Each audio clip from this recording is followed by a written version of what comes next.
Right, how are we doing everybody? Welcome to Russell Heritage Golf. Today we're going to be talking about the trail shoulder and the significant role that it plays in the golf swing.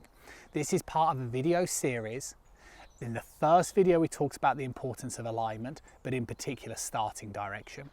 The second video we talked about clearing the hips. And the third video I gave you another drill just to help you get a great feeling for how to control the shaft angle coming in towards that impact area. Now today's video, we're talking about the shoulder, but it aligns itself really closely to the second video. So when you watch these videos in the series, it will all make a huge amount of sense as to how you're going to piece them together. What we're trying to do in the golf swing is we are trying to move the body out of the way, so rotate the hips out of the way to create a clearing, and then to keep the hands working forward to stabilize the shaft angle. We're trying to eliminate any encroachment towards the ball and any flippiness. That's the big thing, and that's the big goal that we are trying to eliminate. So, where does the shoulder come into this? Well, in that second video, I talked about the feeling that you want to get the sense that you are pushing your hip out of the way. Push the hip back and out of the way. And what this will do is this will tilt the pelvis. Now, one of the things, again, that you'll associate yourself towards is when you start to talk about terms like rotating through the ball, a lot of amateur golfers become fearful of over the top. And what they don't want is they don't want to look this way, where the shoulder is very high. Now, the big difference between these, so how do you go from this position to this position? Well, the important role to understand is that the shoulders are always going to try and align themselves towards the pelvis. So if, in that second video, if you ended up turning over the leg as opposed to pushing the leg back, this would mean that your shoulders would end up looking like so. Horizontal, smothering the ball, really over the top. If you can actually push the left hip back, it will tilt the pelvis, and therefore the shoulders will become equally tilted as well, as you can see in this example here. Pelvis tilted, shoulders tilted.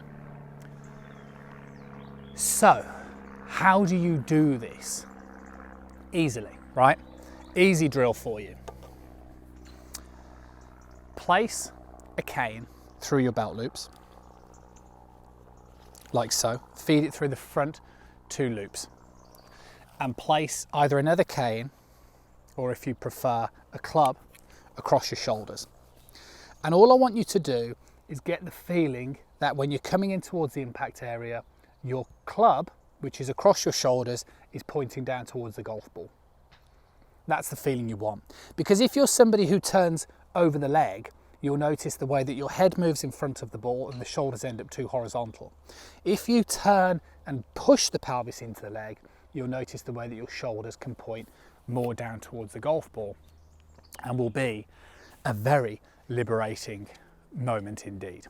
So, it's another little thing that falls into this level of understanding. If you're somebody who has been taking the advice from the second video and placing a stick in the ground, or using a chair at home, and you've been desperately trying to find a way to push the hip in towards and push the cane back, but you found it difficult, that will be because you are turning the pelvis over the leg, which means you're moving further away from the cane instead of pushing it back.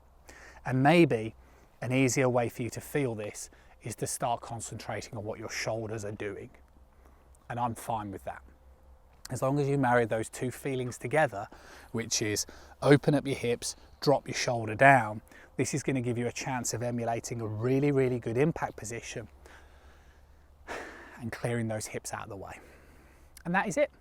Another simple drill to keep you guys improving your swings and to yet again get much more control over your irons. So hopefully you've enjoyed the video. And you've enjoyed the video series so far. We've got one more video yet to come, which you're going to really enjoy, because it's going to be a step-by-step guide of this video series, but we're going to be using an 18 handicapper, and we're going to show how he changed his swing by following the steps that we've talked about in this series. So you're certainly not going to want to miss that. So press the subscribe button. If you're going to do so, press the little bell icon, because that means you receive notifications every time a new video comes out. Work on the drills. It will give you a really good feeling for a better impact position. And I'll catch up with you guys again really soon.